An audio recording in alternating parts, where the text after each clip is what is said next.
have Mr. Yishao Aliu from Abuja to speak to us. Mr. Aliu, when we're talking, first I would ask you, how would you react to the opening up of the foreign exchange market to the forces of demand and supply? How would you react to this as an economist? I will react is a positive state of improving the economy based on many reasons. Some of the reasons are there is gross instability in general price level, and that took inflation to a very high percentage for a very long period. Unifying the exchange rate is an attempt using monetary tool to check possibly some of the malpractices that has been discovered in the efficient management of the foreign exchange, which is also responsible for importing inflation and at the same time importing several diseconomies to the domestic economy. So, looking at all other moves being made by the president in just a few weeks, investors seems to be more interested in Nigeria, and I think they're extending that handshake, coming in to the country to do more business. What do you think is responsible for this? It's responsible because there is determined leadership. President Bola Ahmed Tinubu is a businessman, and he understood the environment, and he discovered that the best way to do it is just to try as much as possible to join the queue of the international development financing by creating windows at which investors will be happy, producers will be happy, and at the same time, consumers will also be happy. Remember that the floating exchange rate is a new development that has emanated as a result of breaking of the Bretton Woods Conference. The Bretton Woods Conference was in 1944.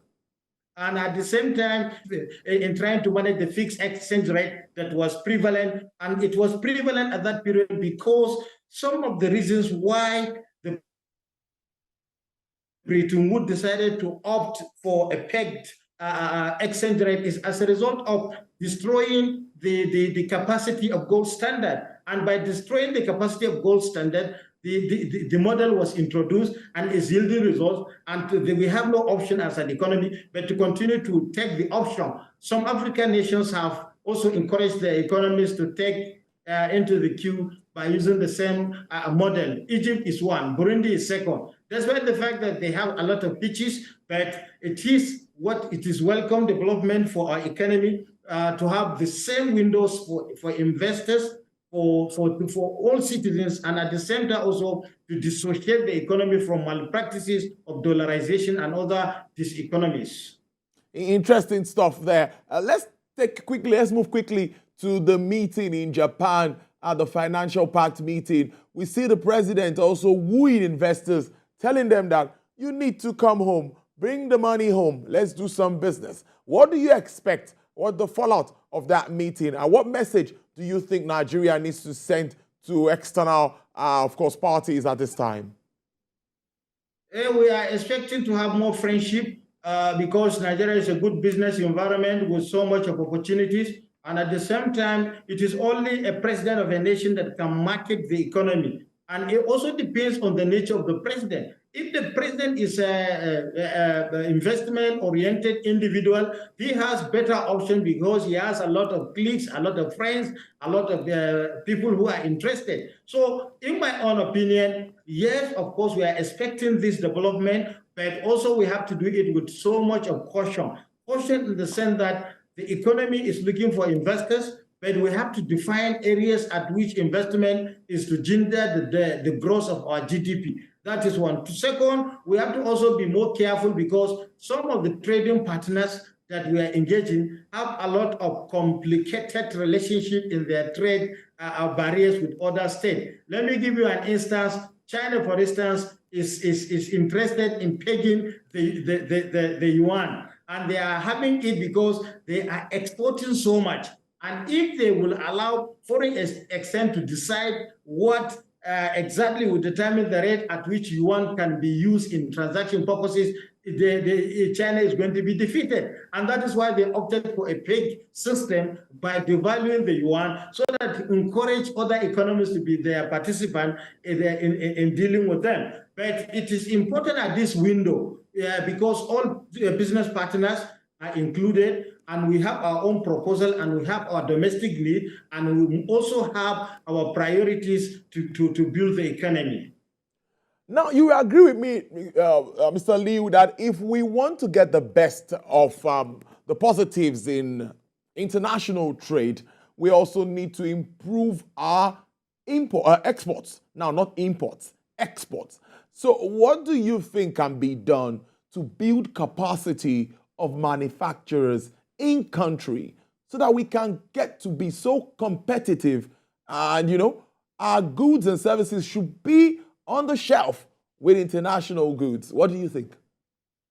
Well, what I'm thinking is it cannot be far from what classical economists are advocated. You have to look at your advantage. Comparative cost advantage is very necessary. We cannot say because we want to export rice and the inputs are costing high and we are importing most of the input, and we now decide to say that we are going to increase the capacity of our production. We are going to be competed out in the market. Deciding priorities is very important.